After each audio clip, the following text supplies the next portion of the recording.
Bob, very nice to see you. How are you? Thank you for being here. Pleasure to be here, Paul. Thank you. Now, you probably know Bob Parsons, but for those of you who don't, let me give you a very brief overview. He's many things. He's a pretty successful businessman. You may have heard that. He's an entrepreneur, a Marine, a philanthropist, a golfer, a father, a husband, a mental health advocate, and a champion of psychedelic therapies. All of these things we shall touch on shortly. And in May, he adds another string to his bow. He will be an author. And I can tell you, having read the book on the plane over yesterday, cover to cover, a very successful author, because it's an absolute romp. Fire in the Hole, The Untold Story of My Traumatic Life by Bob Parsons. And that's what we're going to discuss here. Now, you talk about your time in the Marines and then coming home, and obviously you made it home, many didn't, but you felt that you never were thanked when you got home. There's protests going on, obviously, we all know, but that sense of serving your country and never really being appreciated, that's not something that's really left you in a sense. Yeah, that kind of sucked. When we came home, we thought we had really done something. I mean, that war was horrific. It was, the guys that we were up against were just brutal. And when we came home, we didn't receive a hero's welcome we didn't receive any kind of welcome. We were greeted instead by protesters who had signs of drug addicts, Nazis, war criminals, baby killers, on and you pick. And so you talk to anybody that served in Vietnam, first of all, we're the only troops that ever fought for this country that were never welcomed home. And so, what anybody that served there will tell you is that, the war was no walk in the park. The hardest part was coming home, and it should have been the best part. Mm-hmm.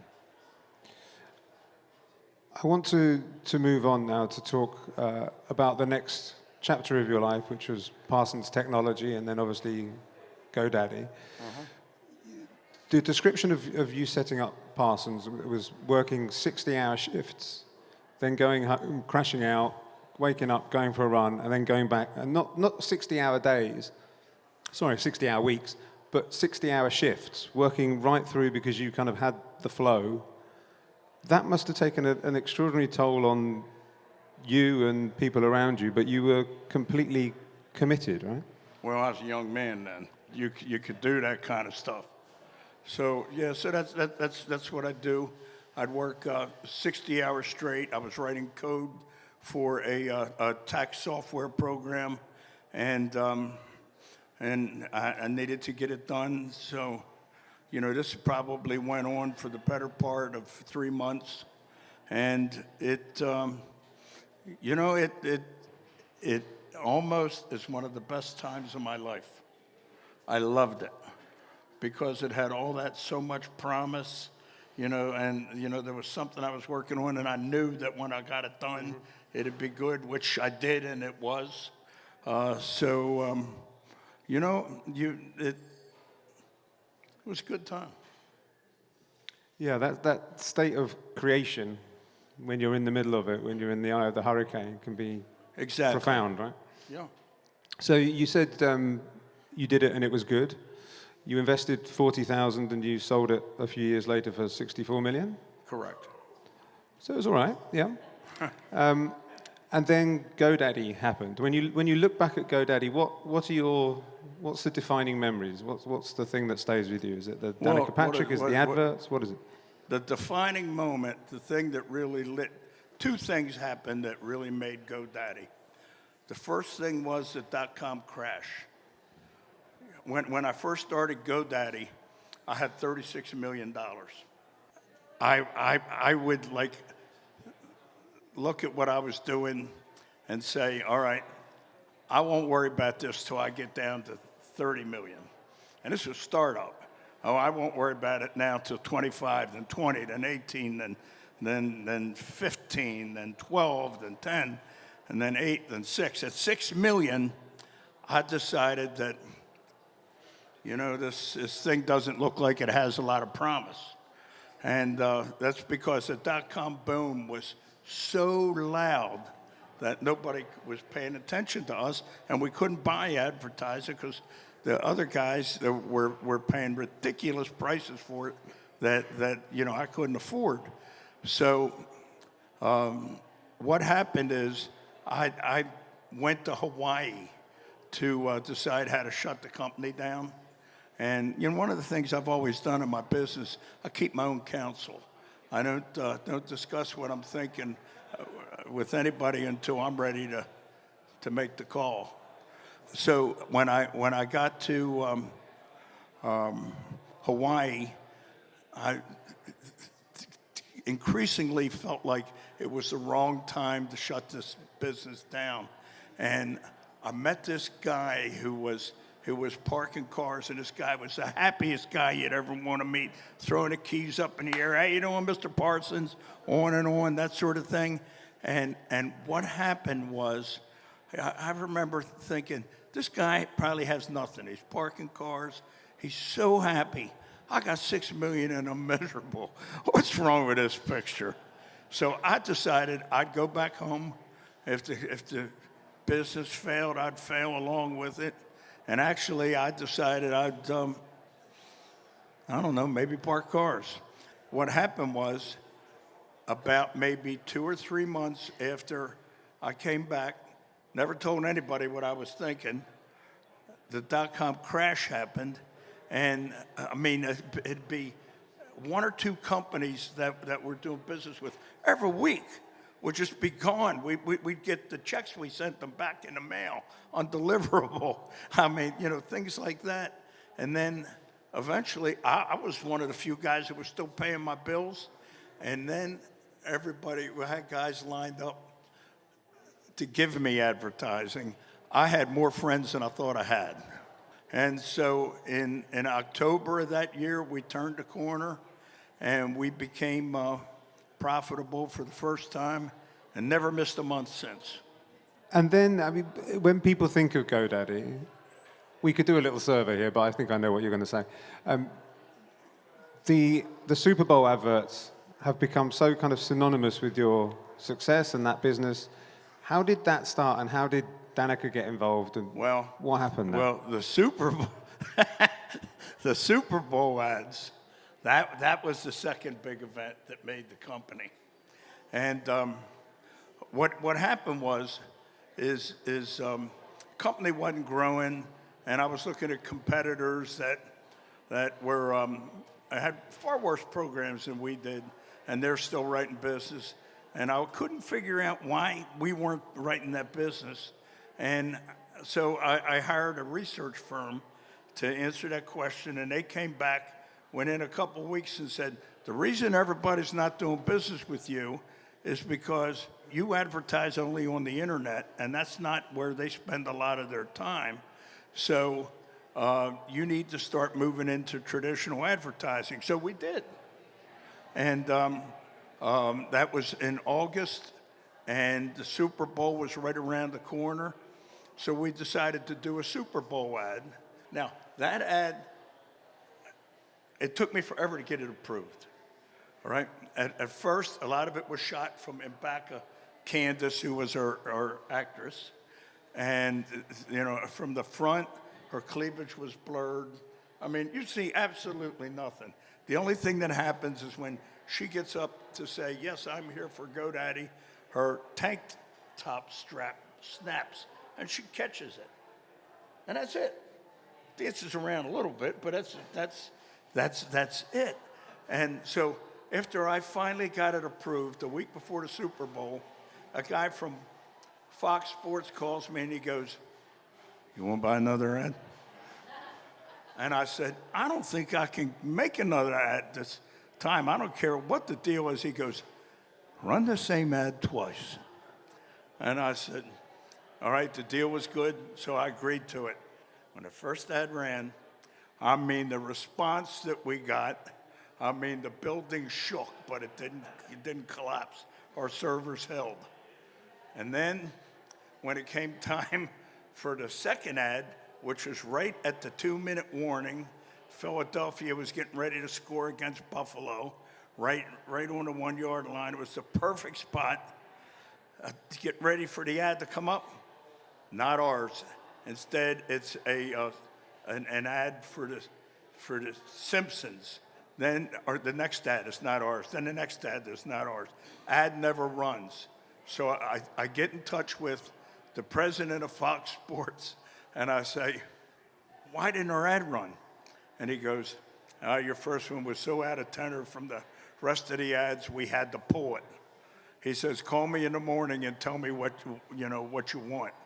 Well, I'm in my office with the people that we're working, and we got ginger ale, popcorn, and that kind of stuff, and they're all stomping around angry. And I turned to my COO and I said to him, "Can we be this lucky?" And so I wrote a blog article. It got picked up everywhere, saying exactly what happened. Nothing like this had ever happened before, and it was picked up on every news channel. It was picked up in every newspaper, on every radio station, and I mean the value of that one ad that was an additional $20 million, plus I didn't have to pay for it because I settled with Fox, and as I'm settling the deal with Fox, I got a hell of a settlement from them, and which basically meant none of the Super Bowl stuff cost me anything. And then they said, is that it? And I said, okay, well, what about the NFL? What the NFL's covered in this? And I kept thinking, I got to ask for something. So I got to ask for something more. So I just blurted out, give me 2 game balls from the Super Bowl every year. And the guy goes, done! And that was our deal. And now you've got a lot of balls in a bag somewhere. Now, when that ad ran, our market share was 16% worldwide. After it ran, it was 25%, and it held. You said that, do we smile because we're happy, or are we happy because we smile? And you feel that happiness is a choice? Absolutely. Can you tell us a bit about that? Because there's going to be a lot of people here and elsewhere who think, well, that can't be true because I've got problems at home, I've got problems at work, I've got this, I've got the other. But you believe strongly that happiness is a choice. Yeah, that's what I believe. I believe we're happy because we decide to be happy. And those of us who aren't simply don't make that decision. If you work at it, you'll find that it's really easy to be happy.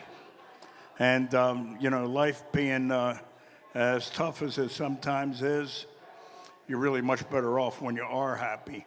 One of the gifts that I have, I taught myself this when I was younger, is I don't worry about a thing. I just don't worry. That was a choice I made years and years ago, and kind of stuck with it. And that's right with, deciding to be happy.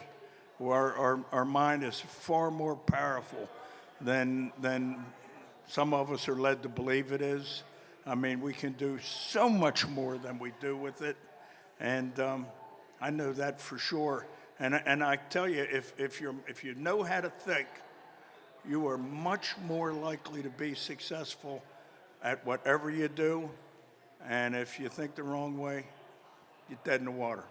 There is a kind of wellness theme to a lot of what we're doing here. I really want to touch on your experiences with alternative therapies and your experiences with PTSD, because I think this is really important. So could you tell us a little bit about how that came about? Because there's a stat that 6% of the US population will suffer at some point in their lives with PTSD.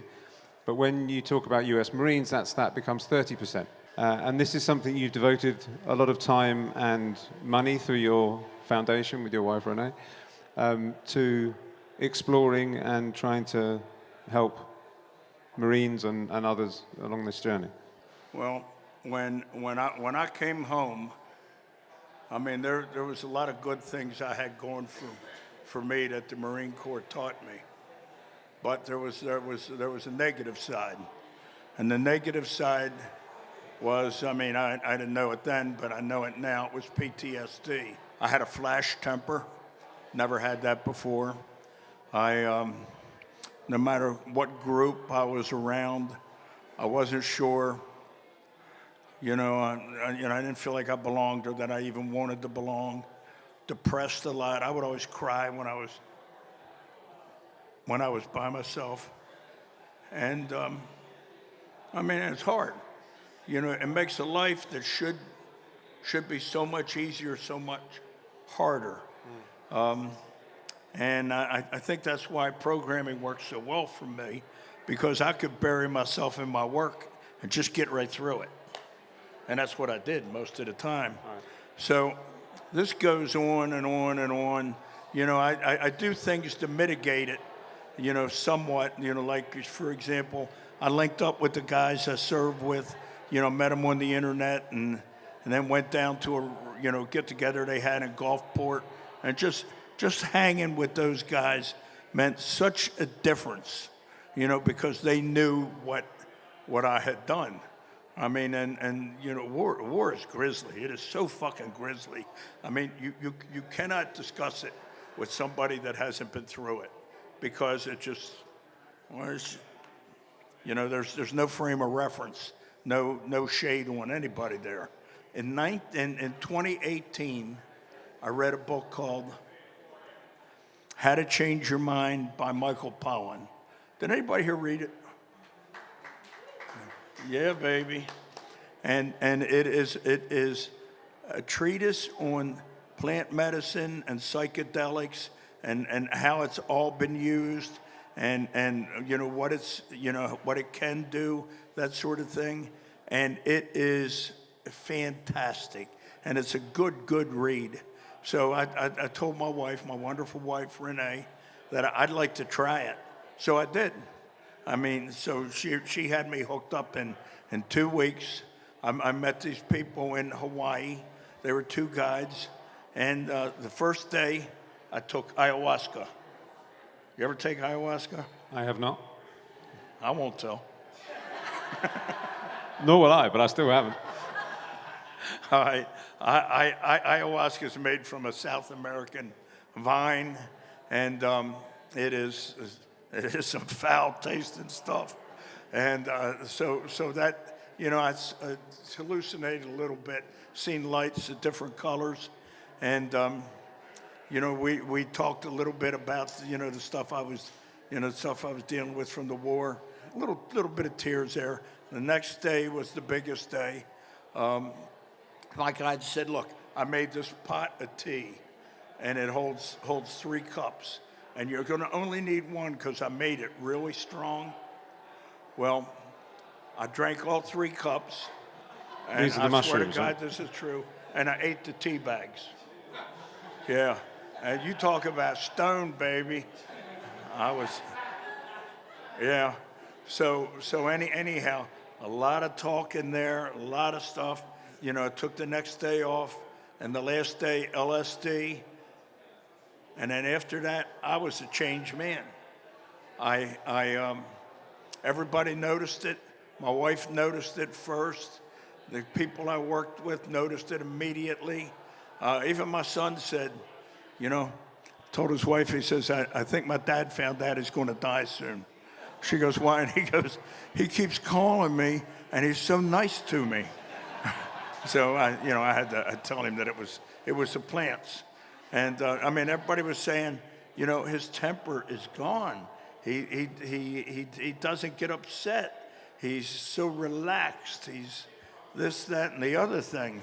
And so that what it changed my life. And so since then, I have become an advocate of that type of medicine.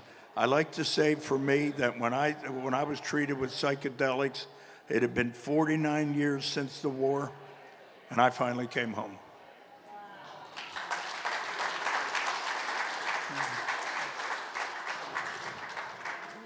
Let's talk about golf, because you've used well, you've played golf for a long time, and then you had a bit of an epiphany about the quality of the clubs. And it's certainly not for me to say that a bad workman blames their tools or anything like that, but you decided you were going to make the best clubs in the world. That's not... That's correct, yes.